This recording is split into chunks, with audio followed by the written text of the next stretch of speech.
Sherpa here, and we covered this live on OZ Weekly Ascent this morning, but now it's official and folks are talking about it. But the question is what are you actually going to do with the information? What are you going to do yourself with the updates that happened with the legislation that just dropped from the House Ways and Means Committee yesterday? And what's it actually mean for you? I'm Ashley Tison, founder of OZPros. And we've set up more opportunity zone entities than anyone else in this country. We help investors implement their investment thesis inside the opportunity zone framework and outside in order to mitigate taxes. So it's not just theory, it's strategy in motion. We've helped clients defer over $1 billion in taxes, and we've done it all by staying ahead of the curve, just like this. So here's what's in OZ 2.0. Key thing is that they're effectively terminating the existing program as of December 31st, 2026, and they're setting it up for new opportunity zones to be designated that will kick in January 1st of 2027. And there's some new rules relative to that. It eliminates the ability to have contiguous census tracts, and it also makes it that the governors have to select from a median income that's a different percentage, which is going to ultimately result in fewer opportunity zones because of that 25% designation still sticks, but it's a more stringent standard now. So ultimate net effect is that we're going to see less opportunity zones collectively, and that we're going to see them get redesignated by the governors to go into effect. A couple of other things that are definitely pieces of this new legislation that will definitely impact what your decision-making process is going to be is that there's going to be a 10% basis step up if you've held for 5 years in any new zone. This is an investment that's been made after 2027, and you've got to hold until 2033. And if you are in a rural opportunity fund, then that basis step up goes from 10% to 30%.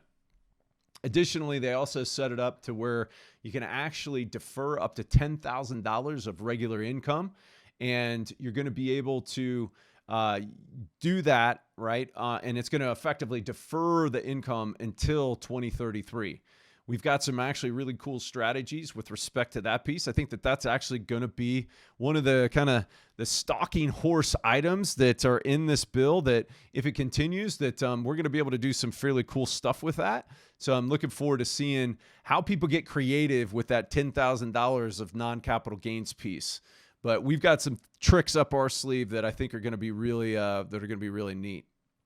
Now, not everything's roses. Here's what changed. There's no more high income zones.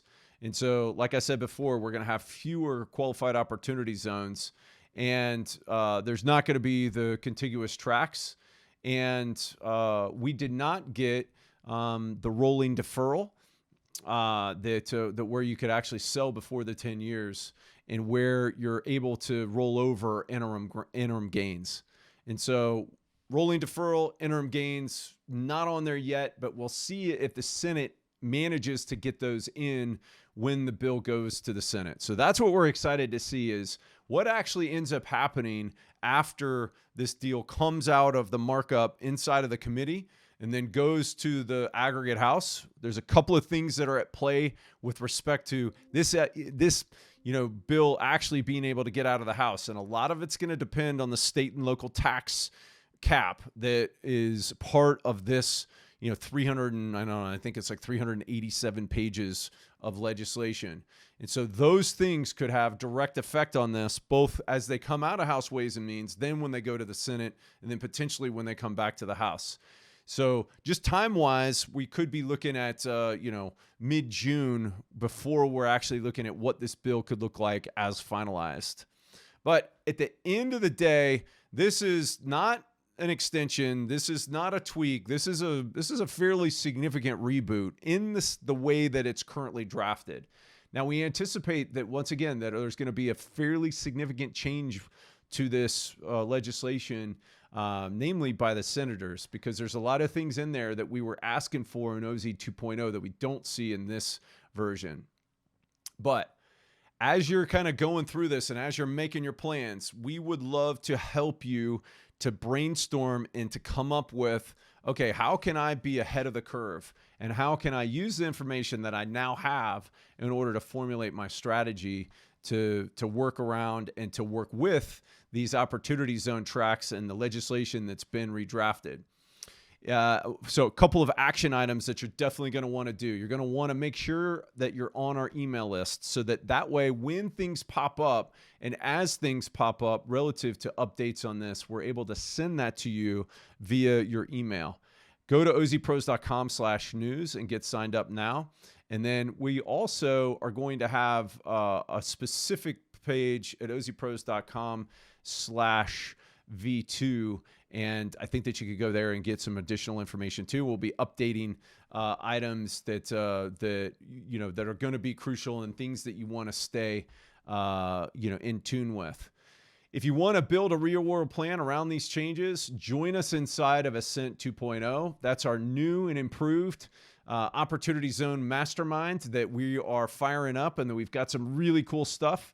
Right now, you've got the ability to get grandfathered in, which is, I'm sure, going to be one of the crucial things that's going to be kind of brought up in this next round and iteration of the legislation, is how do you work the grandfathering in of current zones and deals relative to a new designation of zones. We're going to be talking all about that kind of stuff in Ascent and how this stuff is going to apply to your opportunity zone strategy. You've earned your gains. This is how you keep them. I'm Ashley Tison, the OZ Sherpa. We help people do well by doing good, and OZ 2.0 just gave us another runway to do exactly that. We'll see you inside.